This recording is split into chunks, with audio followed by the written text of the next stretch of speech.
सकता है।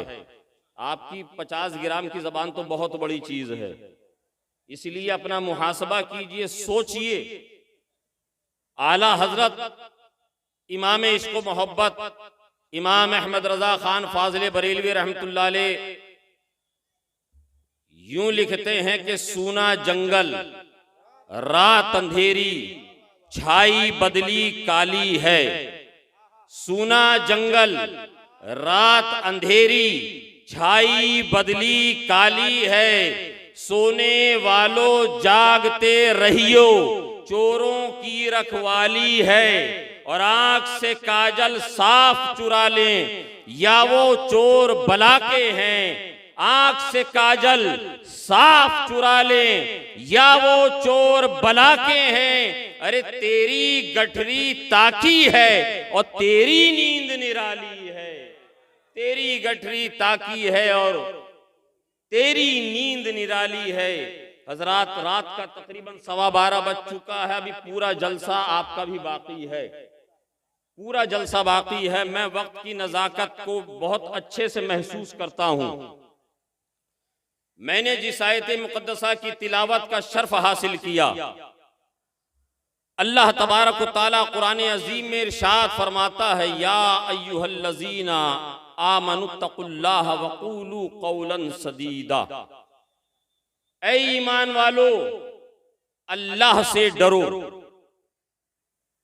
ऐ ईमान वालो, अल्लाह से डरो।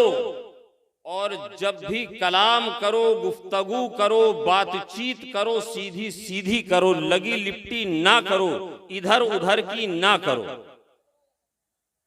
ये इसका सीधा साधा आसान मतलब मफहूम। अल्लाह इरशाद फरमाता है, ईमान वालो, जब भी गुफ्तगू करो, सीधी सीधी बात करो, लगी लिपटी बात ना करो। अल्लाह अपने बंदों से मुखातब होकर यह हुक्म दे रहा है कि ऐ मेरे बंदो। अब बंदों में भी उसने कैटेगरी का इंतखाब कर लिया। बंदों में भी उसने इंतखाब कर लिया। उन बंदों से मुखातब है जो अहले ईमान है। इस कायनात में, इस पूरी दुनिया में 800 करोड़ से ज्यादा इंसान बसते हैं। 800 करोड़ लोगों से रब मुखातब नहीं हुआ।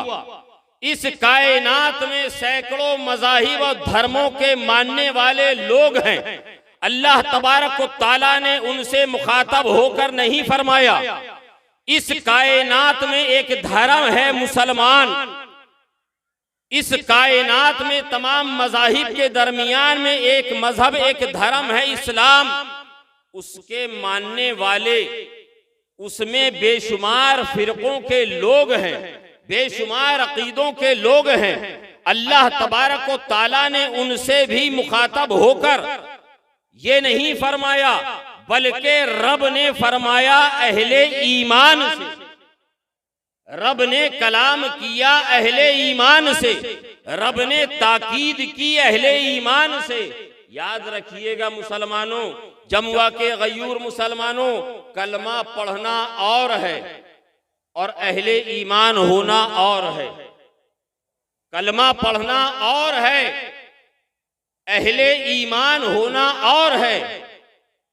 कुरान में रब इरशाद फरमाता है, या अय्युहल्लज़ीना आमनुद्खुलू फिस्सिल्मी काफ़ा। ऐ ईमान वालो, अल्लाह से डरो और इस्लाम में पूरे पूरे दाखिल हो जाओ। मगर जिस आयत मुकद्दसा को मैंने अपना उन्वाने सुखन बनाया है, रब तबारक व तआला फरमाता है, ईमान वालो, अल्लाह से डरो और जब भी कलाम करो, गुफ्तगू करो, सीधी सीधी बात करो। आप जरा तारीख का मुताला कीजिए, आप जरा हिस्ट्री का जायजा लीजिए। जब मेरे आका करीम सल्लल्लाहु ताला अलैहि वसल्लम ने 1400 साल पहले ऐलाने नबुवत फरमाया है, मेरे आका ने जब मेरे आका ने ऐलान नबूवत फरमाया है, हुक्म रब्बी आया प्यारे ए हबीब जाइए अपने घर वालों को ईमान की दावत दीजिए। ए प्यारे जाइए अपने खानदान वालों को ईमान की दावत दीजिए। रसूल पाक सल्लल्लाहु ताला अलैहि वसल्लम ने पूरे खानदान के लोगों को जमा किया, अपने कबीले के लोगों को जमा किया। खानदान के लोग जब एक जगह जमा हो गए, जब एक जगह आ गए, आका कोहे सफा पे तशरीफ फरमा होते हैं, फारान की चोटी पर खड़े होकर इरशाद फरमाते हैं, लोगों बताओ मैं कौन हूं, ऐ लोगों बताओ तुमने मुझे कैसा पाया, ऐ लोगों बताओ तुमने मुझे कैसा जाना। लोगों ने कहा, ऐ मोहम्मद सल्लल्लाहु अलैहि वसल्लम आप अब्दुल्लाह के बेटे हैं, मुतवल्ली काबा अब्दुल मुत्तलिब के पोते हैं, आप तो हमारे ही दरमियान परवान चढ़े हैं, आपको हमने बड़ा नेक पाया है, आपको हमने सादिकुल अमीन पाया है, आपको हमने सच बोलने वाला पाया है, आपको हमने अमानतदार पाया है, आपकी जबान से कभी हमने झूठ नहीं सुना, आपकी जबान से हमने कभी कोई बुरी बात नहीं सुनी। आका इस मकाम पर इरशाद फरमाते हैं, ऐ लोगों अगर मैं तुमसे ये कहूं, इस मकाम पे खड़े होकर इस पहाड़ी के पीछे एक लश्कर है जो तुम्हारे ऊपर हमला आवर होना चाहता है। तारीख बताती है जब आका ने ये जुमला इरशाद फरमाया, जब आका ने ये कलाम इरशाद फरमाया, लोगों के हाथ उनकी कमर में बंधी हुई तलवारों की मयानों पर पहुंच गए, दस्ते पर पहुंच गए और ये बैग कहा, ऐ मोहम्मद अगर आप ये बात कहेंगे हम इस बात को मान लेंगे, इसलिए कि हमने आपकी जबान से कभी कोई झूठी बात नहीं सुनी है, झूठी बात नहीं सुनी है। थोड़ी देर अगर आप भी तवज्जो दे दें, दुआओं से नवाज दें, ये किस मकाम पर मेरे आका इरशाद फरमा रहे हैं। रब ने दावते दीन देने के लिए अपने हबीब से इरशाद फरमाया। मेरे आका ने रब की रबूबियत का ऐलान बाद में किया, पहले अपने बारे में पूछा। आका करीम सल्लल्लाहु ताला अलैहि वसल्लम ने अपनी नबूवत का ऐलान बाद में किया, अपने किरदार के बारे में पहले पूछा। आका करीम सल्लल्लाहु ताला अलैहि वसल्लम ने अपने ऊपर नाजिल होने वाली किताब के बारे में बाद में सवाल किया, अपने कैरेक्टर के बारे में पहले पूछा कि बताओ मैं कौन हूँ, बताओ मुझे कैसा पाया। एक बैक एक जबान पूरी तमाम के तमाम लोगों ने कहा था, ऐ मोहम्मद आपको हमने सच्चा पाया, ऐ मोहम्मद हमने आपको अमीन पाया, ऐ मोहम्मद हमने आपको सादिक पाया, ऐ मोहम्मद हमने आपको सादिकुल अमीन पाया। ऐ मुसलमानों क्या वजह थी कि रसूल पाक सल्लल्लाहु ताला अलैहि वसल्लम को रब की रबूबियत के ऐलान से पहले अपने कैरेक्टर के बारे में ये गवाही दिलवाना?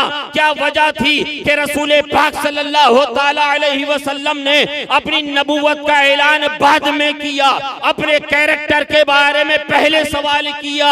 तो मेरे आका की निगाहे नबूवत देख रही थी। मेरे आका ने ये तालीमे उम्मत के लिए ये सवाल किया था कि ताकि मेरे मानने वाले मेरी उम्मत को ये कयामत तक के लिए पता चल जाए कि ऐ लोगों तुम जो मुझसे मोहब्बत का दावा करोगे, तुम जो मेरी नबूवत का इकरार करोगे, तो तुम जो मेरे लाए हुए दीन को मानोगे, तुम जो मेरी लाई हुई शरीयत पे अमल करोगे, तुम जो मेरे बताए हुए तरीके पर अमल करोगे, वो तमाम के तमाम अमाल बाद में हैं, तुम्हारा कैरेक्टर पहले है, तुम्हारा किरदार पहले है। अगर तुम्हारा किरदार अच्छा होगा देखने वाला कहेगा ये मुसलमान जा रहा है जिसके सर पर टोपी भी है, जिसके चेहरे पर दाढ़ी भी है, जो लिबास भी इस्लामी पहने हुए है, जिसकी नशेबो फराज भी इस्लामी है, जिसका चलना फिरना भी इस्लामी है, जिसका उठना बैठना भी इस्लामी है, जिसका सोना जागना भी इस्लामी है।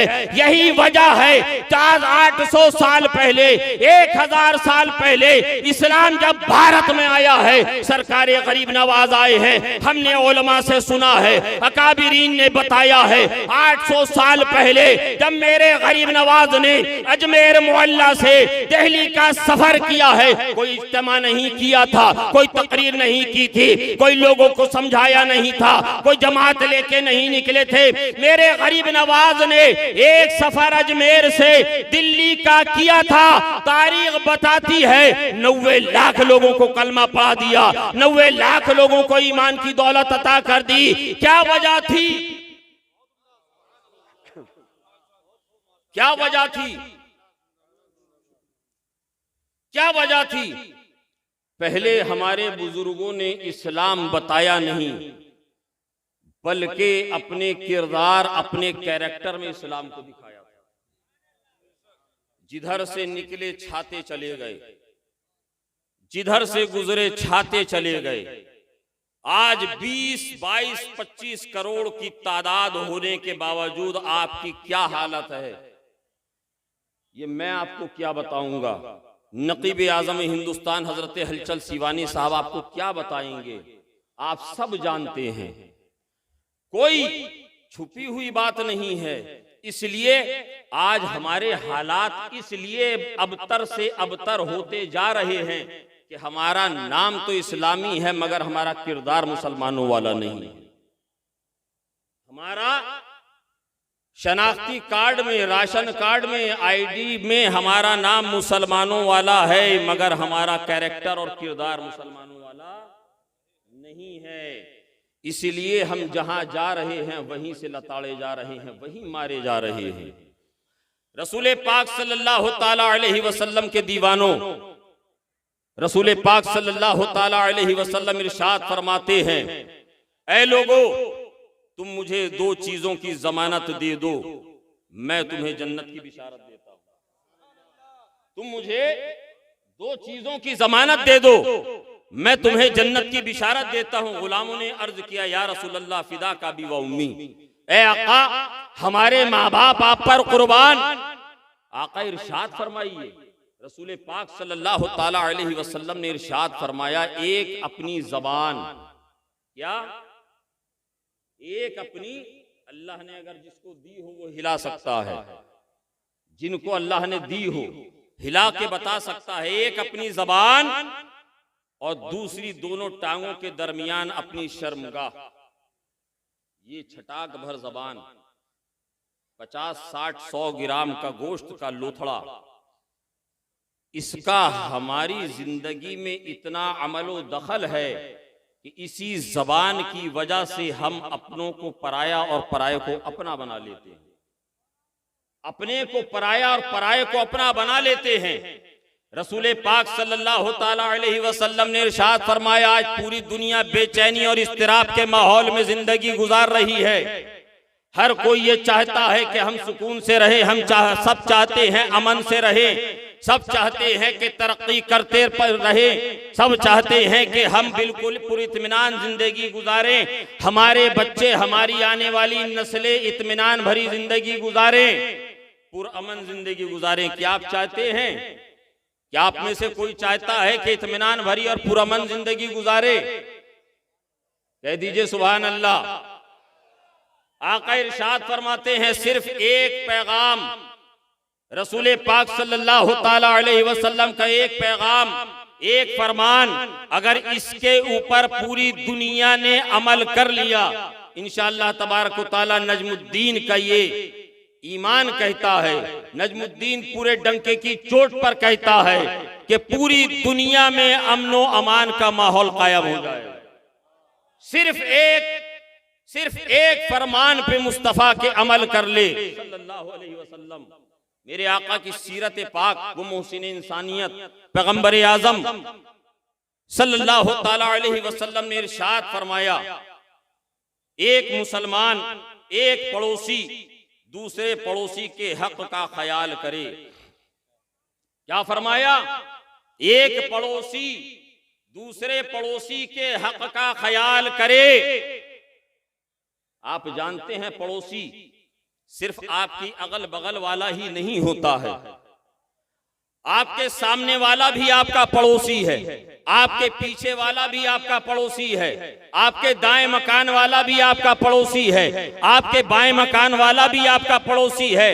ये हमसाए आपके जो पड़ोस में हैं, अगर आप एक दूसरे का ख्याल करेंगे, उनके हुकूक की पासदारी करेंगे, आपने अपने पड़ोसी का ख्याल किया। पैगंबर आजम के इस फरमान में कितनी हिकमतें हैं। मुसलमानों जरा कुर्बान जाओ, आका ने क्या इरशाद फरमाया है। रसूल पाक सल्लल्लाहु ताला अलैहि वसल्लम ने फरमाया, एक पड़ोसी अपने दूसरे पड़ोसी के हक का ख्याल करे, अपने पड़ोसी के हक का ख्याल करे। दाएं एक पड़ोसी आपके दाएं में है, एक आपके बाएं में है, एक आपके सामने है, एक आपके पीछे है, उसका भी एक पड़ोसी है, उसके भी एक दाएं है, उसके भी एक बाएं हैं। जहां बहुत सारे पड़ोसी मिलते हैं, मकान मिलते हैं, वहां एक मोहल्ला बन जाता है।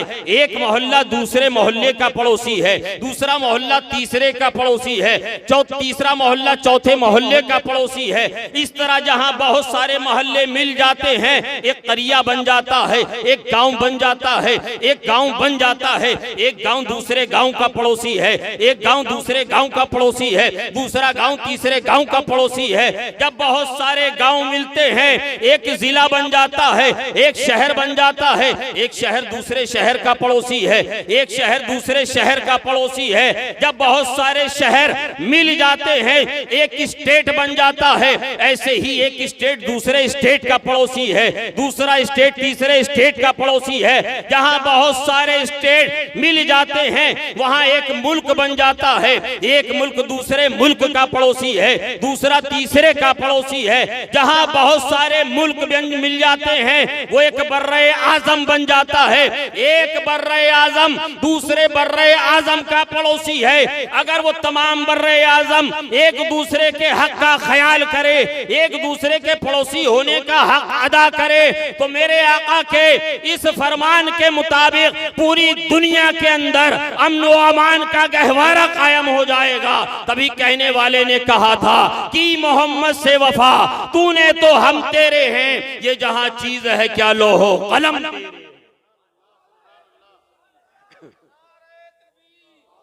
लोहो कलम तेरे हैं। ऐ मुसलमानों,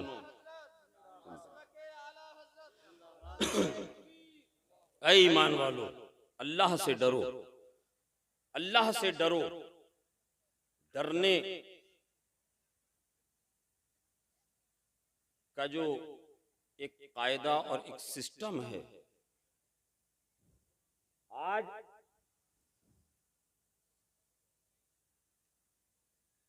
इस इतने बड़े इज्तिमा, इतनी बड़ी कॉन्फ्रेंस दयारे हबीब के इनेकाद करने के बावजूद अगर आपकी जिंदगी में कोई इनकलाब, कोई तब्दीली, कोई परिवर्तन नहीं आया, तो मुसलमानों इस हंगामा आराई से कोई फायदा नहीं होगा।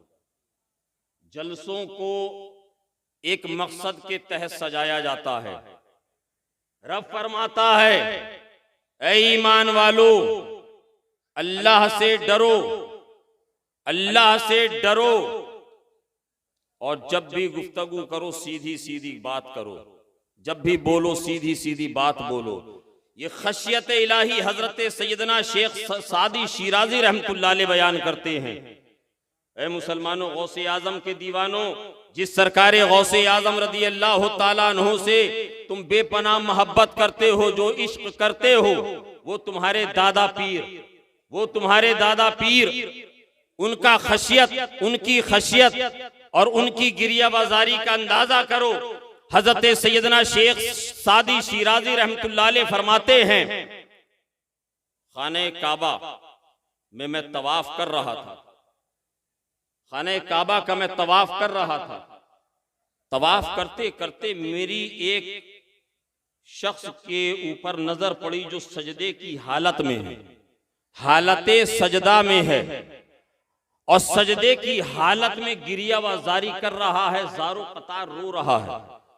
और सिर्फ रो नहीं रहा है, सिर्फ रो नहीं रहे हैं, बल्कि रो रो कर ये इल्तिजा कर रहे हैं, ये दुआ कर रहे हैं कि मौला अगर तूने मेरी गुनाहों को, मेरी खताओं को, मेरी लरगिशों को माफ नहीं किया तो ऐ मौला कयामत के दिन तू मुझे अंधा और नाबीना उठाना, मुझे अंधा और नाबीना उठाना। हजरत सैयदना शेख सादी रहमतुल्लाह अलैह फरमाते हैं कि तवाफ करते करते लोग उसके करीब से जब गुजरते, उनके करीब से गुजरते, उनकी गिरिया वजारी अपनी तरफ मुतवज्जा करे बगैर ना रहती, लोग उनकी तरफ तवज्जा दिए बगैर ना रह पाते। तवाफ कर रहे हैं, गुजारो कतार रो रहे हैं, लोग तवाफ करते करते, तवाफ करते करते उनको देख रहे हैं, उनकी गिरिया बाजारी को सुन रहे हैं। रोने का ऐसा सोजो मिजाज है, रोने का ऐसा अंदाज है कि जो करीब से गुजरता और उसकी समातों से, उसके कानों से जब उनकी गिरिया बाजारी टकराती, जब पहुंचती तो उसकी भी आंखों से आंसू छलक आते। हजरत सादी फरमाते हैं कि एक शख्स ने आगे बढ़कर ये सोचा कि इसके कंधे पर दस्तक देकर इसको उठाकर मैं ये बताऊं कि इंसान, अल्लाह के बंदे तू किस जगह पर खड़ा है, रब की रहमतों से नाउमीद ना हो। ये रब ने वादा फरमाया है कि मेरी रहमतों से नाउमीद ना होना, रब की रहमतों से नाउमीद ना होना। हजरत सादी फरमाते हैं वो शख्स उसके उनके करीब पहुंचा, उनके शाने पर, कंधे पर हल्के से हाथ रखा, इसलिए रखा, ये सोच कर रखा कि जब ये मेरी तरफ मुतवज्जा होंगे मैं इनको तसल्ली दूंगा, मैं इनको तशफ़ी दूंगा, मैं इनसे कहूंगा कि रब की रहमतों से नाउमीद ना हो। रब ने वादा किया है रब की रहमतों से नाउमीद ना होना। तू रब की बारगाह में है, तू खाने काबा में है, तू हतीम के सामने है, तू काबे के अंदर है, तू घबराता क्यों है? रब की बारगाह में इल्तिजा कर, रब की बारगाह से नाउमीद ना हो। रब तेरे गुनाहों को माफ कर देगा, रब तेरी खताओं को माफ कर देगा। जब वो शख्स जाता है, शाने पे दस्तक देता है, शाने पे हाथ रखता है, हजरत सादी फरमाते हैं सजदे की हालत में गिरिया वजारी करने वाले इंसान ने जब उन्होंने अपने गिरिया को रोका है, अपनी पेशानी को सजदे से उठाया है, जो तसल्ली देने के लिए गया था, जो तशफ़ी देने के लिए गया था, जो ही उसने उनके चेहरे को देखा है, उनकी नजरों से नजरें मिली हैं, एक चीख मारता है, वहीं पर बेहोश होकर गिर जाता है। जमाना देख रहा है, वो सजदे की हालत में गिरिया वजारी करने वाला कोई मामूली इंसान नहीं, बल्कि वक्त का गौसे आजम सैयदना शेख अब्दुल कादिर जीलानी है। हजरत सैयदना शेख अब्दुल कादिर जीलानी रदी अल्लाह ताला अन्हु हैं। ये हुजूर गौसे पाक हैं जिनकी ये हालत जो के मादरजाद वली है। और हुजूर गौसे पाक फरमाते हैं कि कयामत तक वलियों की गर्दन पे मेरा ये कदम है, तमाम औलिया की गर्दनों पे मेरा ये कदम है। ये हुजूर सरकारे गौसे पाक हैं, जिस चोर को चाहे जब चाहे कुतुबियत अता कर दे, मकाम कुतुबियत अता कर दे। ये हुजूर सरकारे गौसे पाक जिनकी बारगाह में हमारे और आपके इमाम सरकारे आला हजरत ने यूं लिखा, यूं खिराज पेश किया, वाह क्या मर्तबाए गौस है बाला तेरा, ऊंचे ऊंचों के सरों से कदम आला तेरा, सर भला क्या कोई जाने है कि कैसा तेरा, अरे औलिया मलते हैं आंखें वो है तलवा तेरा, औलिया मलते हैं आंखें वो है तलवा तेरा।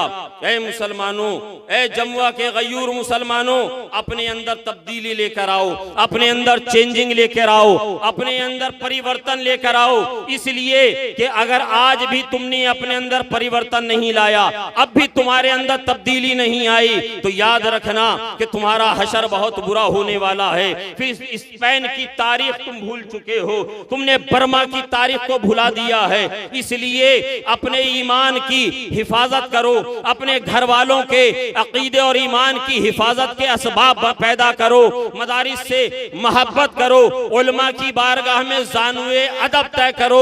यही वो जगहें हैं, यही वो बारगाहें हैं जहां तुम्हारे अकीदे की खेती हरी रह सकती है, जहां से तुम्हारे मुरझाए हुए अकीदे की खेती को सरसब्दो शादाबी हासिल हो सकती है। इसलिए कि ये वो उलमाए किराम की शान ये है, पैगंबर आजम सल्लल्लाहु ताला अलैहि वसल्लम ने इरशाद फरमाया, जिस बस्ती से आलिमे दीन का गुजर होता है उस बस्ती से अल्लाह तबारक व तआला 40 दिन तक अजाब उठा लेता है, कब्रों से कब्रिस्तान से अजाब को उठा लेता है। अरे सोचो, जिस आलिम के तलवों का ये हाल है उसके सरापा जलवों के आलम क्या होगा, उसका खुद का मकाम और मर्तबा क्या होगा।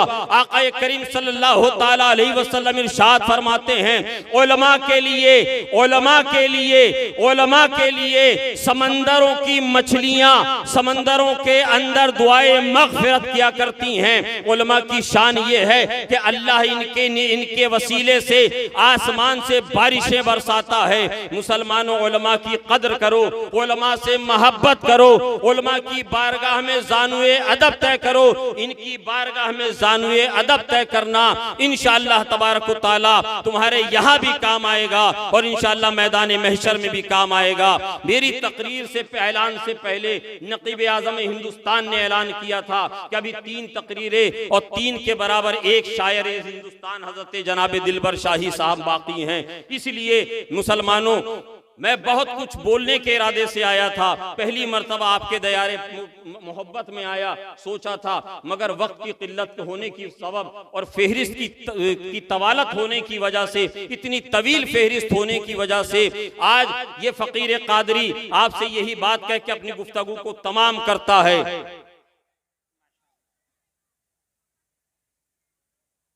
कि आप अपने रिश्ते को जहां अपने पीर खाने से मजबूत किए हुए हैं, आप जिस सिलसिले से भी मुंसलिक हैं, आपके पीर जिस सिलसिले के भी हैं, आपके पीर आपके सर का ताज और आंखों का नूर, दिल का सुरूर है।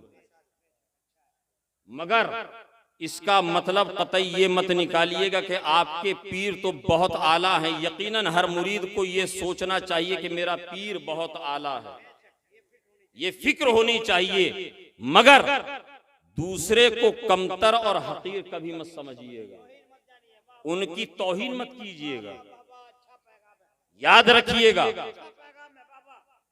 इसलिए कि ये तमाम मशारिब, ये तमाम मशरब कमरों की मानिंद हैं, कमरों की तरह हैं। और ये कमरे जब बहुत सारे होते हैं तो उसके लिए एक टावर, एक बिल्डिंग की जरूरत पड़ती है। उस बिल्डिंग का नाम है दीन इस्लाम। दीन इस्लाम। आज हम अपने अपने मशरबों को बचाने में लगे हैं। दिलबर शाही साहब अपना मशरब बचाने में लगे हैं। हजरत हलचल सीवानी साहब अपने मशरब और खानकाह को बचाने में लगे हैं। कारी अहमद रजा साहब अपने मशरब और खानकाह को बचाने में लगे हैं। हमने अपने अपने कमरों की फिक्र करना तो शुरू कर दिया, मगर हमने इमारत की फिक्र करना छोड़ दिया। हमने इमारत की फिक्र करना छोड़ दिया। याद रखना, चारों तरफ से जो हमले हो रहे हैं आपके कमरे पर नहीं हो रहे हैं, बल्कि इमारत पे हमले हो रहे हैं। इमारत पे हमला हो रहा है, इस्लाम पे हमला हो रहा है। जब इमारत ही नहीं रहेगी तो आपका मशरबी कमरा कहां रहेगा? आपकी खानकाह कहां रहेगी? खानकाह को बचाना है तो पहले इमारत को बचाओ। खानकाह को, कमरे को बचाना है तो पहले इमारत को बचाओ। इसलिए कि इमारत महफूज रह गई तो तुम्हारा कमरा और तुम्हारा मशरब भी महफूज रह जाएगा। ऐ मुसलमानों, अल्लाह तबारक व तआला हमें और आपको कहने से ज्यादा अमल की तौफीक अता फरमाए और अपने हबीब पाक सल्लल्लाहु तआला अलैहि वसल्लम से सच्ची मोहब्बत की तौफीक अता फरमाए। अभी अव्वल ही बयान नहीं हुआ, अभी आखिर बाकी है, अभी जाहिर बाकी है, अभी बातिन बाकी है। आइए मिलकर पढ़ते हैं, अस्तगफिरुल्लाह रब्बी मिन कुल्ली ज़ंबि व अतूबु इलैहि व आखिरु दावाना अनिल हम्दुलिल्लाहि रब्बिल आलमीन। अस्सलामु अलैकुम।